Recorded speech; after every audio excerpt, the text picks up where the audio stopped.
Commander Kepler stood before the young cadets in the great hall of the Galactic Military Academy. His forearms moved slowly as he adjusted his breathing apparatus. The old Zephyrian's purple skin showed deep scars from battles fought long ago. His 6 eyes looked at each cadet carefully before he began to speak. "You think you know about war," Kepler said in his deep voice. "You have read books and watched recordings. But I will tell you something that will make your blood run cold. I will tell you about humans." The cadets shifted in their seats. They had heard stories about the Great War that ended 20 years ago. Most of them thought humans were just another species that had joined the galactic community. They did not know the truth. "Let me tell you about the first time I met humans in battle," Kepler continued. "It was in deep space near the Centauri Nebula. Our 4th Fleet was on patrol when we found a human ship floating dead in space." Kepler's eyes grew distant as he remembered that terrible day. The human ship looked broken and powerless. Its hull was damaged from weapons fire. No lights were on inside, no signals came from the ship. It looked like an easy target. "The ship was called the UES Liberty," Kepler said. "Fleet Admiral Zenthos ordered us to board it. We wanted to take prisoners and steal their technology. It seemed like a gift from the gods." The old commander paused and looked at his students. "We were so wrong." Captain Jake Morrison had been waiting inside the Liberty for 6 long hours. He and his crew of 12 humans sat in the dark corridors of their ship. They had turned off all power except for emergency systems. They wanted the Zephyrians to think their ship was dead. Morrison was a young captain with brown hair and green eyes. He had fought in 3 battles before this one. He knew that his small crew could not win a normal fight against 100 Zephyrian soldiers, so he decided not to fight normally. "Listen carefully," Morrison had told his crew hours before. "We are going to make them think we are ghosts. We know every corner of this ship. They do not. We will use that." The Zephyrians came aboard the Liberty in 3 groups. They moved through the ship carefully, looking for survivors and valuable equipment. Their energy weapons glowed in the darkness. They thought they were safe. The first Zephyrian to disappear was a young soldier named Veltar. He was checking the engine room when something grabbed him from behind. His friends heard a short scream over their communication devices. Then nothing. "Veltar, report," called his squad leader. No answer came back. The squad moved toward the engine room. They found Veltar's weapon on the floor, but Veltar was gone. There was no sign of where he went. Morrison and his engineer, Bobby Clark, had pulled Veltar into a maintenance tunnel. They tied him up and left him unconscious in a storage room. But they left his weapon where the other Zephyrians would find it. "One down," Bobby whispered to Morrison through their silent hand signals. The Zephyrians began to feel afraid. They called for more soldiers to help them search. But the humans were always one step ahead. They crawled through air vents and moved behind wall panels. They knew secret ways to travel through their own ship. Danny Price, the ship's medic, took the second Zephyrian. He waited above a corridor in an air vent. When a soldier walked below him, Danny dropped down silently. He knocked the alien unconscious and dragged him up into the vent system. The other Zephyrians found blood on the floor but no body. They began to panic. "There are monsters on this ship," one soldier said to his friends. "Lisa Kelly, the weapons officer, took 3 more soldiers. She led them into the cargo bay by making noises and moving shadows. When they followed her, she locked them inside and turned off the air supply to that section. The remaining Zephyrians gathered in the main corridor. They stood back to back, pointing their weapons in all directions. They could hear sounds coming from the walls around them. Scratching noises, footsteps, whispers in human language. Morrison had planned all of this. His crew made the sounds on purpose. They wanted the Zephyrians to be scared. Scared enemies make mistakes. "Command, we need help," the Zephyrian squad leader called to his ship. "Something is wrong here. The humans are not dead." But Morrison's communications expert, Carol Smith, had been listening to all their radio talks. She used their own equipment to send false messages. She made it sound like everything was normal. Continue your mission, she said in perfect Zephyrian language. Complete the search. The Zephyrians did not know that a human was talking to them. As hours passed, more soldiers disappeared. Sometimes the remaining Zephyrians would find pieces of armor or weapons. Sometimes they would find messages written on the walls in their own language. The messages said things like, "You are being watched," and "Death comes for you." The humans were playing with their minds. Steve Murphy, the ship's pilot, had learned to write in Zephyrian years before. He crawled through the ship's tunnels, writing scary messages where the aliens would find them. He also moved dead bodies to different places. This made the Zephyrians think there were many more humans on the ship than there really were. By the 8th hour, only 20 Zephyrians were left alive. They had all crowded into the cargo bay, too scared to explore the rest of the ship. They pointed their weapons at every shadow and jumped at every sound. "We should go back to our ship," said one soldier. "No," said their leader. "The Admiral ordered us to search this entire vessel. We cannot return empty-handed." This was exactly what Morrison wanted to hear. He had been listening to everything they said. Now it was time for the final trap. Morrison and his crew had been slowly releasing air from different parts of the ship. They forced the Zephyrians to move into smaller and smaller areas. The aliens did not realize what was happening until it was too late. The cargo bay where the Zephyrians were hiding was connected to the ship's main airlock. Morrison had rigged the controls so he could open the airlock from a safe place. "Attention Zephyrian soldiers," Morrison's voice came through the ship's speakers. "You are surrounded. Drop your weapons and surrender."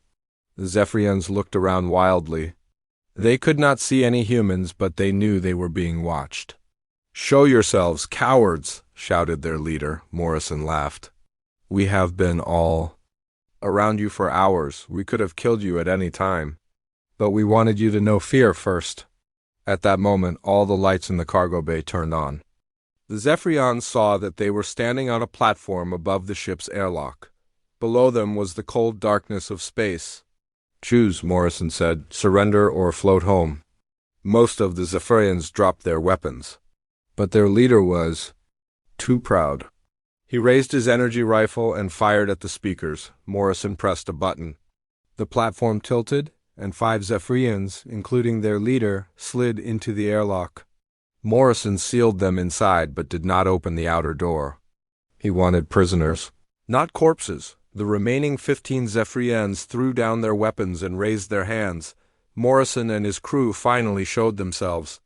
12 humans stepped out of hidden places around the cargo bay. They looked like ordinary people. Not monsters or demons, just regular humans with simple weapons and clever ideas. The Zephyrians stared at them in shock. These 12 humans had defeated 100 elite soldiers without firing a single shot. Kepler finished his story and looked at the cadets. Many of them had fear in their eyes now. 3 Zephyrians escaped that day, he said. They told everyone about the ghost ship and the humans who fought like spirits. From that day forward, no Zephyrian soldier wanted to board a human vessel. He paused and let his words sink in. Remember this lesson, young ones? Humans do not fight like us. They do not follow the rules of honorable combat. They use their minds as weapons. They turn fear into a tool. And they never, ever give up. The old commander looked at each cadet one more time. This was only the beginning of my education about human warfare. The worst was yet to come. The young cadets sat quietly as Commander Kepler prepared to tell his second tale. The old Zephyrian's wounds seemed to ache as he remembered the next terrible lesson about human warfare. The ghost ship was just the beginning, Kepler said. Slowly, what I will tell you next happened 3 months after that first encounter. It was the siege of Haven Colony, and it taught us that humans fight differently when they protect their homes. Kepler's 6 eyes looked distant as he remembered the small farming world on the edge of human space. Haven Colony was not important for military reasons. It had no weapons factories or spaceports, just 30,000 human farmers and their families growing food crops. Our high command thought it would be easy, Kepler continued. We sent 150,000 ground troops to capture the colony. The humans had only 2,000 colonial defense soldiers to protect them. We thought the battle would last one day. The old commander's voice became quiet. It lasted 3 months and we lost. Colonel Lisa Parker stood on the walls of Haven Colony and watched the Zephyrian ships land in the distance. She was 40 years old with gray hair and tired eyes. She had fought in border wars before, but never against odds like this. "How many are coming, Colonel?" asked Major Tim Brooks, her second in command. 75 to 1, Parker replied calmly. "Time to get creative." Parker had been preparing for this day ever since the war started. She knew that Haven Colony could not win a normal battle. So she decided not to fight normally. The first thing Parker did was order all civilians into the underground cave systems. Haven Colony was built above natural limestone caves that went deep into the planet. The caves were cool and safe, perfect for hiding 30,000 people. "Take only what you need," Parker told the families as they moved underground. "Food, medicine, and tools. Leave everything else." Dr. Helen Wright helped organize the evacuation. She was the colony's chief scientist, a tall woman with red hair who studied the planet's plants and animals. She would become very important in the coming battle. "Colonel," Dr. Wright said, "the caves connect to the old mining tunnels. We could move people and supplies through the entire colony without being seen above ground." Parker smiled.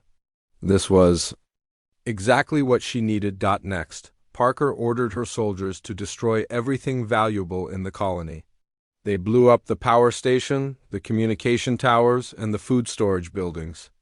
They poisoned the water wells and burned the fuel depots. "Sir, why are we destroying our own colony?" asked Lieutenant Gary Stone. "Because we are not giving the enemy anything useful," Parker explained. "They came here to take our resources. We will give them nothing but empty buildings and poisoned ground." The Zephyrians landed and found a dead colony. No lights worked, no machines ran. The humans had left them nothing. General Morduk commanded the Zephyrian ground forces.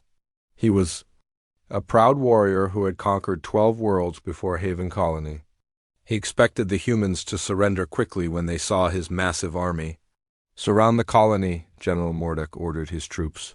"Force the humans to come out and fight." But the humans did not come out. Instead, they began to hunt, staff. Sergeant Danny Rodriguez was Parker's best scout. He was a small man with black hair who could move like a shadow. On the first night of the siege, he led a team of 10 soldiers through the underground tunnels.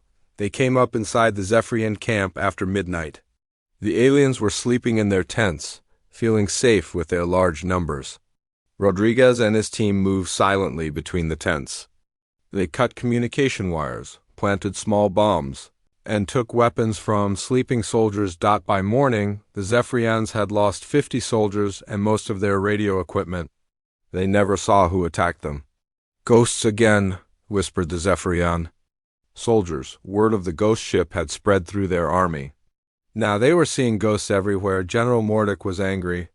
He ordered his soldiers to attack the empty buildings of Haven Colony. They used heavy weapons to destroy every structure they could find. "Blast everything," Morduk commanded. "Drive the humans out of hiding." The Zephyrians destroyed the colony above ground, but the humans were safe below.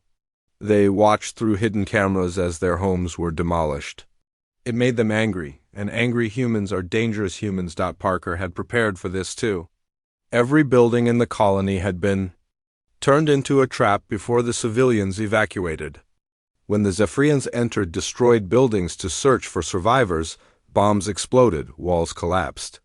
Floors opened into deep pits. The humans had turned their own destroyed homes into weapons. Dr. Wright was busy in her underground laboratory.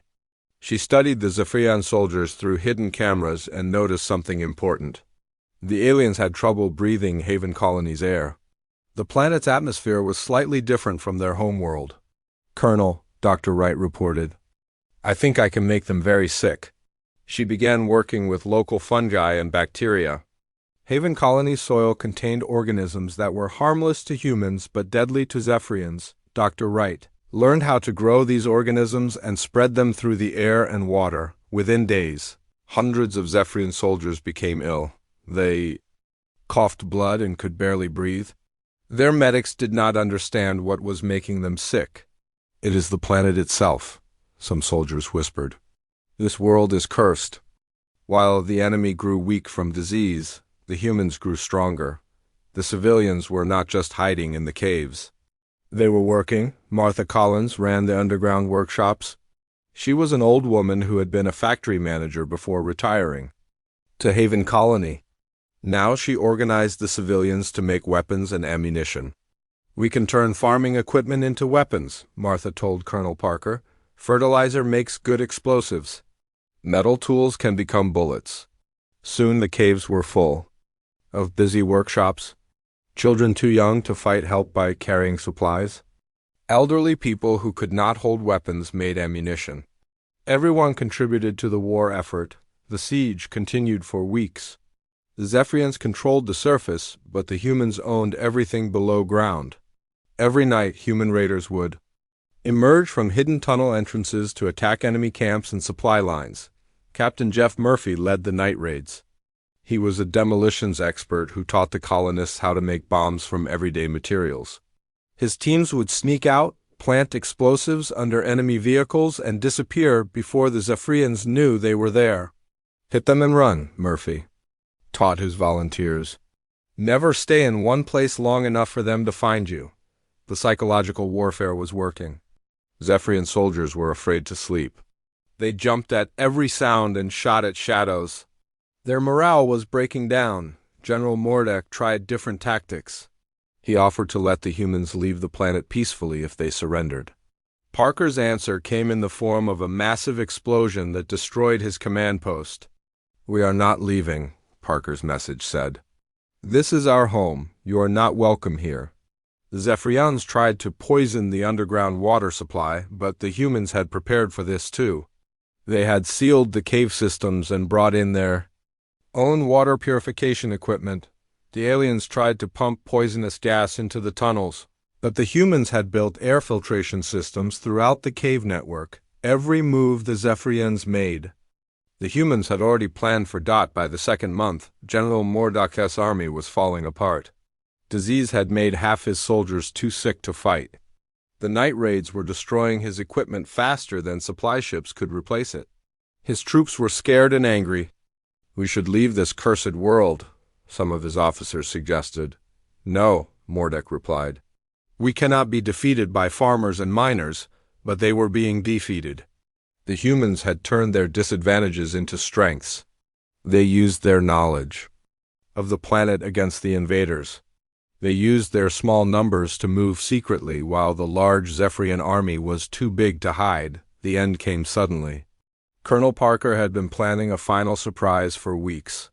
She gathered all her soldiers and many volunteers from the civilian population. Dr. Wright had created a special biological weapon that would make the remaining healthy Zephyrians very sick very quickly. On a dark night during the third month, the humans struck everywhere at once. They emerged from tunnels all around the Zephyrian camps. They attacked from behind while Parker led the main force in a direct assault from the front. At the same time, Dr. Wright released her biological weapon into the enemy's air and water supplies. Within hours, most of the remaining Zephyrian soldiers were too sick to fight. General Mordek found himself surrounded by sick troops and attacking humans. His army was defeated not by superior weapons or numbers, but by human determination and cleverness. "Retreat," he ordered. "All units withdraw to the ships." The Zephyrians ran away from Haven Colony, leaving behind most of their equipment and many of their wounded soldiers. They had been completely defeated by farmers and miners who refused to give up their homes. Commander Kepler finished his second tale and looked at the shocked faces of the young cadets. 150,000 trained soldiers, he said quietly, defeated by 30,000 farmers and 2,000 part-time soldiers. The humans lost fewer than 300 people in the entire siege. He paused to let the numbers sink in. "Do you understand what this means? Humans do not just fight for victory."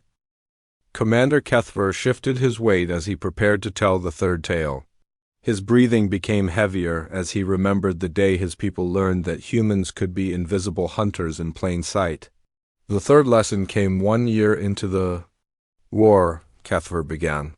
By then, we thought we understood human tactics. We knew they liked to hide and use tricks. So we built Kepler Station in the middle of contested space. It was our greatest fortress with 50,000 soldiers and the most advanced defenses in the galaxy. The old Zephyrian's voice grew quiet. 6 humans destroyed it all in one night. Lieutenant Commander Amy Torres stood in the cargo hold of a stolen transport ship, looking at her 5 team members. She was 35 years old with brown hair and calm blue eyes. Her mission was supposed to be impossible. Kepler Station is the nerve center of their entire sector command, Torres told her team. If we can take it out, we will cut off communications to over 200 Zephyrian worlds. Sergeant Carl Thompson checked his equipment one more time. He was the team's explosives expert, a big man with strong hands who could build bombs from anything. How do we get inside a station with 50,000 enemy soldiers? Torres smiled. We walk through the front door. The plan was simple and crazy at the same time. The humans would pretend to be maintenance workers. The Zephyrians had hired many different alien species to work on their station. They could not tell one human from another, so the team would hide among the real workers. Private Nancy Davis was their computer expert. She was young with short black hair and quick fingers that could hack any system. She had spent months learning to forge Zephyrian work permits and identification cards. I have created perfect fake identities for all of us, Nancy reported. We are now certified maintenance technicians from the Rigel system. The other team members were Sergeant Pete Johnson, a medic who looked like a harmless middle-aged man, Private Kate Sullivan, a sniper who could kill from incredible distances, and Corporal Andy Foster, a communications specialist who spoke 12 alien languages perfectly. Remember, Torres told her team, we are not soldiers on this mission, we are workers. Act bored, complain about your pay, and blend in with the crowd. Kepler Station was enormous. It was built like a small city in space, with millions of rooms and corridors. Over 100,000 beings lived and worked there. Most of them were not soldiers but mechanics, cooks, clerks, and other support staff. The human team arrived on a regular transport ship with 200 other workers. They carried fake toolkits and wore the same gray uniforms as everyone else. The Zephyrian guards barely looked at their identification cards. Welcome to Kepler Station, a board guard told them. Report to Level 7 for work assignments. Torres and her team split up immediately. They had memorized the station's layout and knew exactly where to go. Each person had a different job to do. Carl Thompson was assigned to the power systems. On Level 15, his real job was to plant bombs in the station's main reactor. He worked slowly and carefully, acting like any other maintenance worker who did not want to work too hard. These power conduits need cleaning, Carl told his Zephyrian supervisor. I will need to work inside the reactor housing. The supervisor was not suspicious. Human workers were known for being thorough and careful. Carl spent 3 days crawling through the reactor systems, placing small explosive charges in exactly the right places. Nancy Davis worked in the computer center on Level 20. Her job was to hack into the station's main systems and plant virus programs that would activate when the attack began. She sat at her workstation every day, pretending to update software while she secretly explored the station's computer networks. The Zephyrians trusted their workers and did not watch them closely. I am finding many old files that need to be deleted, Nancy told her supervisor. This will take several days to complete properly. While she pretended to clean old files, Nancy was actually copying secret military information and planting programs that would shut down the station's defenses. Kate Sullivan worked in the communications tower on Level 40. She was supposed to maintain the long-range transmission equipment, but her real job was to identify and target key Zephyrian officers. Kate had brought a special rifle broken down into pieces that looked like normal maintenance tools. She assembled it slowly over several days, hiding the pieces in different locations throughout the communications center. The antenna alignment system needs daily calibration, Kate told her supervisor. I will need to work alone to avoid interference. This gave her the perfect excuse to be alone with her weapon when the time came. Pete Johnson worked in the medical center on level 5. His job was to learn about the station's emergency procedures and to make sure no Zephyrian doctors could treat wounded soldiers during the attack. Pete was friendly and helpful, asking many questions about how the medical systems worked. The Zephyrian doctors liked him because he seemed eager to learn. What happens if there is a major emergency? Pete asked. Where do the doctors go? What equipment do they use? He memorized every detail while secretly sabotaging medical equipment and stealing supplies. Andy Foster worked in the Central Command area on level 30. His job was the most dangerous because he was closest to the military officers. He maintained the communication systems that connected Kepler Station to the rest of the Zephyrian Empire. Andy was very careful to act stupid and boring. He spoke slowly and made small mistakes that made the officers think he was not very smart. Communication array needs routine maintenance, Andy would say in broken Zephyrian. Take long time, make sure work good. The officers ignored him completely, which was exactly what Andy wanted. While they talked about secret military plans, he listened and recorded everything. For 3 weeks, the 6 humans worked on Kepler Station like normal employees.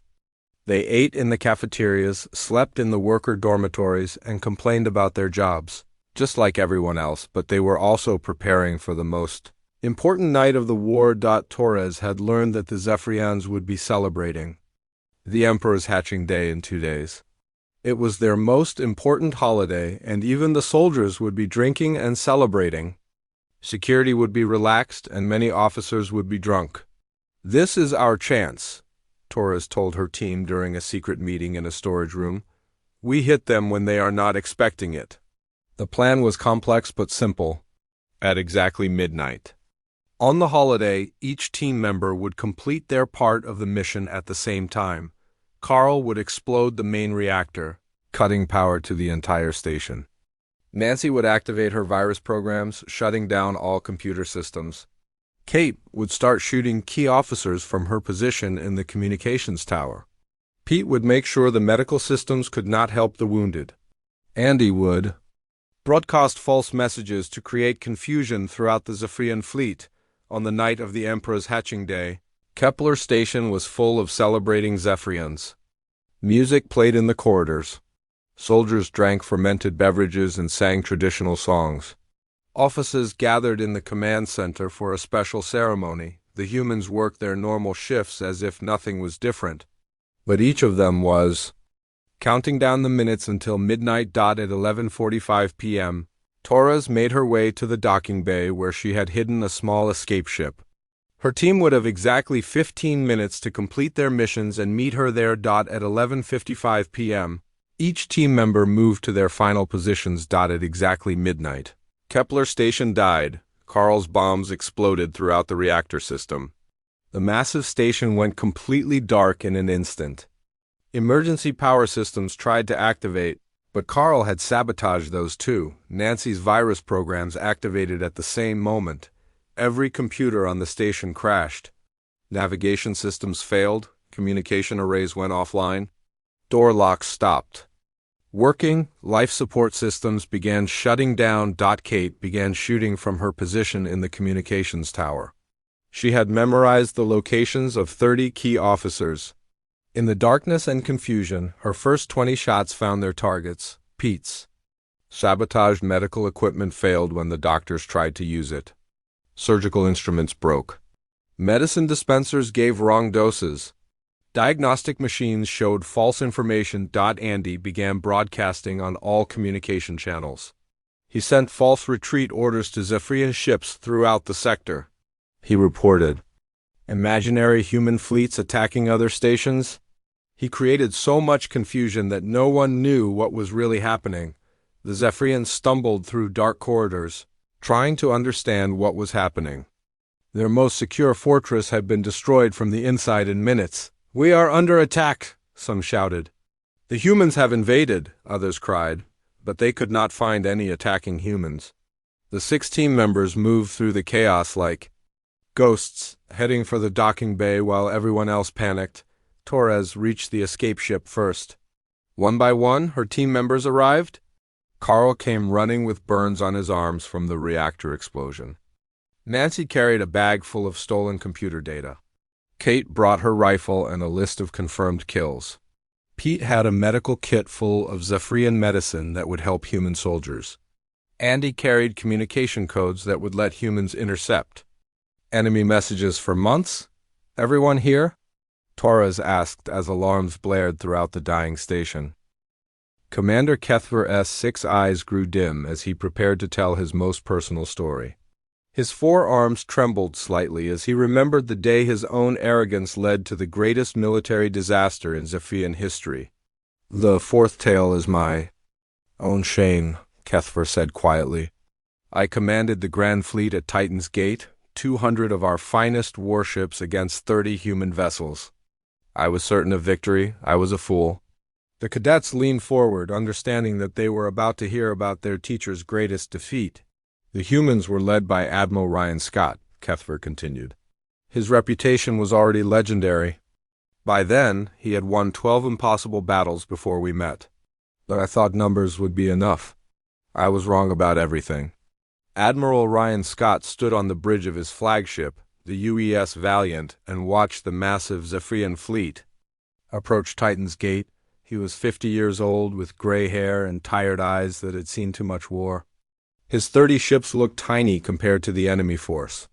"Admiral, they outnumber us 7-1, reported Captain Julia Martinez from her destroyer, the UES Ranger. She was a young officer with black hair who had served under Scott for 3 years. "Good," Scott replied calmly. "That means they will be overconfident. Overconfident enemies make mistakes." Scott had been preparing for this battle for 6 months. Titan's Gate was a narrow passage between 2 star systems surrounded by a dense asteroid field. It was the perfect place for a trap if you had enough time to prepare. "Status report," Scott asked his communications officer, Lieutenant Paul Harris. Checked his instruments. "All mines are in position, Admiral. The asteroid platforms are ready. All ships report green status." Scott smiled. The Zephyrians thought they were chasing a retreating human fleet. They had no idea they were flying into the most carefully prepared battlefield in human history. Commander Kepler led his fleet into the asteroid field with complete confidence. His ships were larger and more powerful than the human vessels. His weapons were superior. His crews were well trained.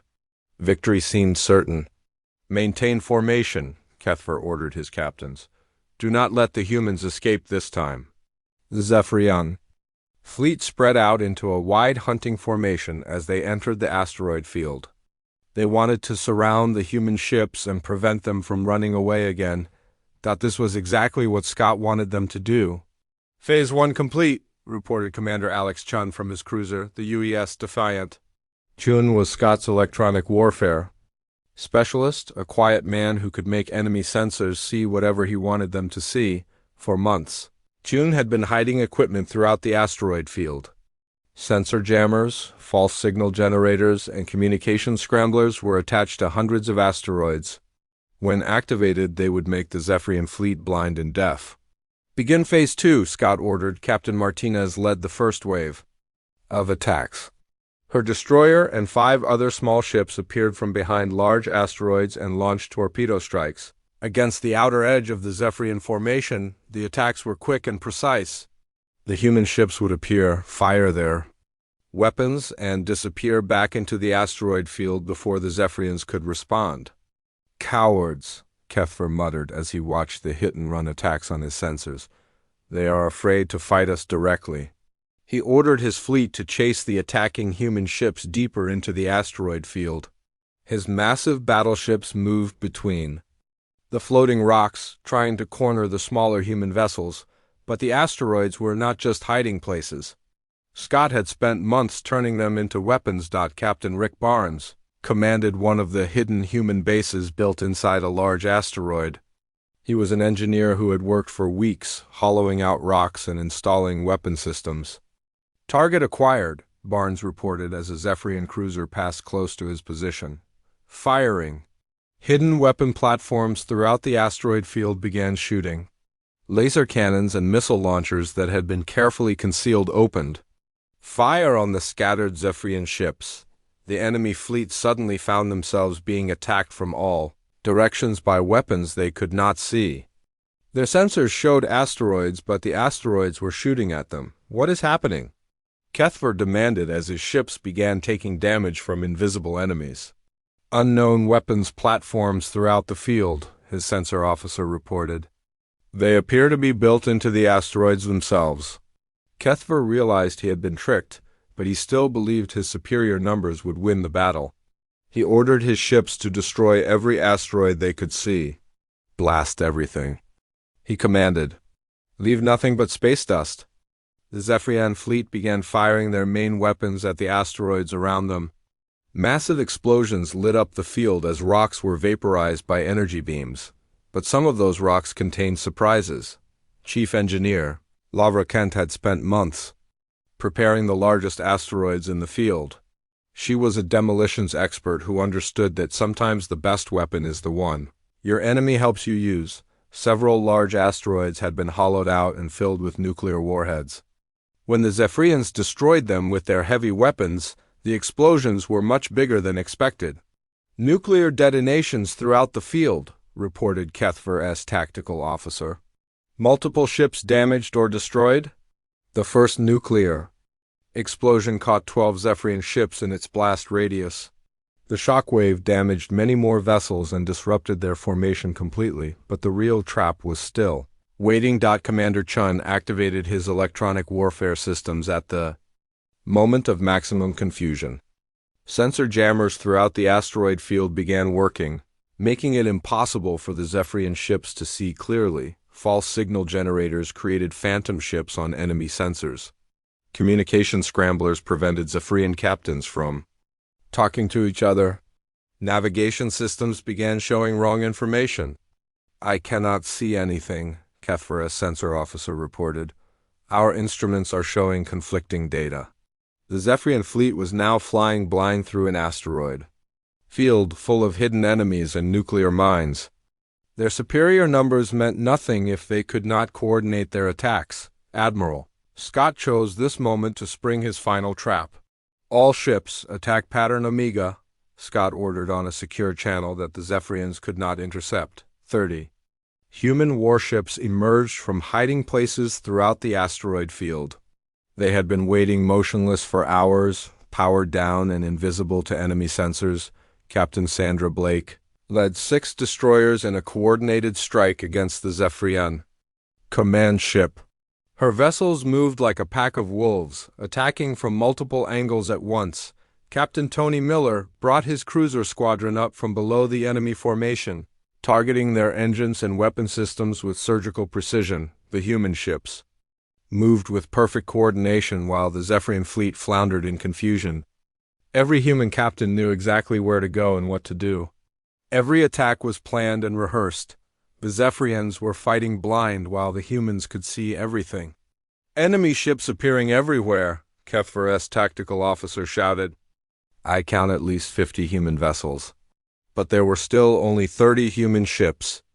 Chain's electronic warfare was making the Zephyrians see double and triple images of every human vessel. Kepler tried to rally his fleet, but his communication systems were jammed. He could not coordinate with his other ships. Each Zephyrian captain was fighting alone against an enemy that seemed to be everywhere at once. The battle turned into a massacre. Captain Jennifer Stone's battleship, the UES Thunderbolt, engaged 3 Zephyrian heavy cruisers at the same time. Her superior tactics and the confusion caused by the electronic warfare allowed her to defeat all 3 ships with minimal damage to her own vessel. Commander Gary White led a squadron of frigates against the Zephyrian supply ships. These vessels carried fuel and ammunition for the entire fleet. When they exploded, the remaining Zephyrian ships found themselves running low on both power and weapons. The nuclear mines continued to detonate as confused Zephyrian ships flew into them accidentally. Each explosion destroyed more vessels and added to the chaos. Kepler watched in horror as his magnificent fleet was torn apart by an enemy he could barely see. Ships that had never lost a battle were being destroyed by human vessels half their size. Retreat, he finally ordered on the few communication channels that still worked.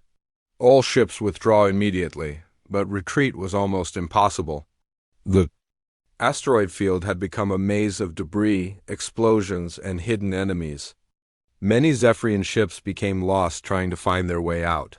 The human ships pursued the retreating Zephyrians, picking off damaged vessels that could not keep up with the rest of the fleet. They moved through the asteroid field like they owned it, which they did. Kepler's own command ship was severely damaged. His engines were failing, his weapons were destroyed, and most of his crew was dead or wounded. He managed to reach an escape pod just before his ship exploded from his tiny life pod. Kepler watched the final destruction of his fleet. Of 200 proud Zephyrian warships, fewer than 30 escaped the battle. The humans had lost only 4 vessels. Impossible, Kepler whispered as he drifted through space. Waiting for rescue, Admiral Scott's voice came over the emergency frequencies that all spacers monitored. Attention Zephyrian survivors. Medical ships are on the way to pick up your life pods. The battle is over. Commander Kepler stood before the cadets one final time. His breathing was labored as he prepared to tell the most terrifying story of all. The tale that ended the Great War and showed the true horror of human warfare. The last lesson is the darkest one, Kepler said slowly. It happened in the final year of the war. By then, we knew humans were dangerous fighters. But we did not know they could be everywhere at once, striking like death itself across the entire galaxy. The old Zephyrian's 6 eyes looked haunted. As he remembered the year that destroyed his civilization's will to fight, they called it the Phantom Protocol. In one coordinated campaign, human special forces teams attacked hundreds of worlds simultaneously. They cut off the head of our empire. In a matter of weeks. Major Ben Carter sat in a hidden base deep inside an asteroid in the neutral zone. He was 45 years old with short brown hair and calm green eyes. His job was to coordinate the most complex military operation in human history. Around him, dozens of communication specialists worked at quantum entanglement transmitters. These devices allowed instant communication across any distance, making it possible to control operations on hundreds of different worlds at the same time. Status report, Carter asked his aide, Lieutenant Lucy Adams. All teams are in position, Major, Adams replied. We have operatives on 347 Zephyrian worlds. Phase 1 can begin on your order. Carter looked at the massive display screen showing the entire Zephyrian Empire. Red dots marked every world where human special forces. Teams were waiting. It looked like a disease spreading through the enemy's territory. Begin the Phantom Protocol, Carter ordered. At that moment across the galaxy, thousands of human operatives began the largest assassination campaign in galactic history. Captain Susan Blake crouched on a rooftop on the Zephyrian world of Morduk. Prime, she was the leader of Alpha Team, tasked with eliminating the planetary governor and his entire staff. Susan was a small woman with black hair who could kill silently with her bare hands. Below her, Governor Thekmer was attending a ceremony celebrating another year of war against the humans. He had no idea that death was watching him from above. Target acquired, Susan whispered into her communication device. Beginning approach. Susan and her team had been on Morduk Prime for 2 months, working as servants in the governor's palace. They knew every guard rotation, every security system, every escape route. At exactly midnight local time, Susan's team struck. They moved through the palace like ghosts, eliminating guards silently and efficiently. Within minutes, the entire government of Morduk Prime was dead, but Susan's mission was not finished. She planted evidence that made it look like rival Zephyrian factions had committed the murders. This would cause confusion and internal fighting among the survivors. On the industrial world of Heckin 4, Lieutenant Tom Foster led Bravo Team in an attack on the main weapons factory. Tom was an engineer who understood exactly how to destroy the facility to cause maximum damage. Remember, we want this to look like an accident, Tom told his team as they approached the factory. Industrial. Accidents happen all the time. Tom's team had been working in the factory for 6 weeks, learning every detail of the production process. They knew which machines to sabotage to cause chain reactions that would destroy the entire facility. At the same moment, Susan's team was striking on Mordic Prime. Tom activated his sabotage devices. The weapons factory exploded in a series of massive blasts that looked exactly like an industrial accident caused by poor safety procedures. The explosion destroyed 3 months of weapon production and killed most of the technical staff who knew how to run the complex machinery. Sergeant Mike Turner was attacking the communication center on Velka 7. Mike was a quiet man who could disappear into any crowd and become invisible. His team's job was to destroy the planet's ability to communicate with the rest of the Empire. All guards eliminated, Mike reported as his team moved through the communication facility. Planting charges now. Mike's team had studied the communication network for months. They knew exactly which equipment to destroy to cause the maximum disruption. When their bombs exploded, Velka 7 would be cut off from the galaxy for weeks. But Mike also planted evidence that blamed human sympathizers among the local population. This would cause the Zephyrian authorities to arrest and execute thousands of innocent civilians, further disrupting the planet's government. On the military world of Jackson 9, Captain Jennifer Stone led Delta Team in an assault on the Naval Academy. Jennifer was a former instructor who understood military training and organization better than most generals. "The future officers are all in the main dormitory," Jennifer told her team. "Eliminate them all. Leave no survivors." Jennifer's mission was perhaps the most brutal of all. She was tasked with killing the next generation of Zephyrian military leaders before they could graduate and take command of ships and armies. Her team moved through the academy dormitories like a plague, eliminating sleeping cadets who would never wake up. It was necessary but horrible work that would haunt them for the rest of their lives. At the same time, hundreds of other human teams were striking across the galaxy. Every major Zephyrian world was hit simultaneously. Government officials, military commanders, industrial leaders, and technical experts all died in the same coordinated attack. The strikes were perfectly timed. When the sun rose on each world, the local government was either dead or in chaos. Communication networks were destroyed, factories were burning. Military bases were in ruins, but the psychological impact was even worse than the physical damage. The Zephyrians realized that humans had been living among them for months or years, waiting for the right moment to strike. Anyone could be a human spy. Anyone could be an assassin. Admiral Hexstar commanded the Zephyrian home fleet defending their capital world. He received the first reports of the attacks while he was sleeping peacefully in his quarters. "Sir, we are receiving emergency transmissions from across the Empire," his communication officer reported. "There are reports of attacks on hundreds of worlds." Admiral Hexstar did not believe it at first. That is impossible. The humans do not have enough ships to attack so many places at once. But as more reports came in, the truth became clear. The humans were not using ships for these attacks. They were using small teams that had been hiding in plain sight for months. "How many of our worlds are under attack?" Hexstar asked with growing horror. "At least 300 confirmed attacks." "So far, sir, the reports are still coming in." Hexstar realized that his empire was being destroyed from within by enemies who had been invisible until they chose to reveal themselves. On the Zephyrian homeworld itself, Colonel Larry Davis led the most important mission of all.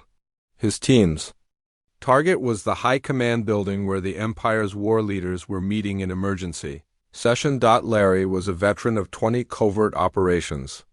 He had been living on the homeworld for 8 months, working as a maintenance supervisor in the government district.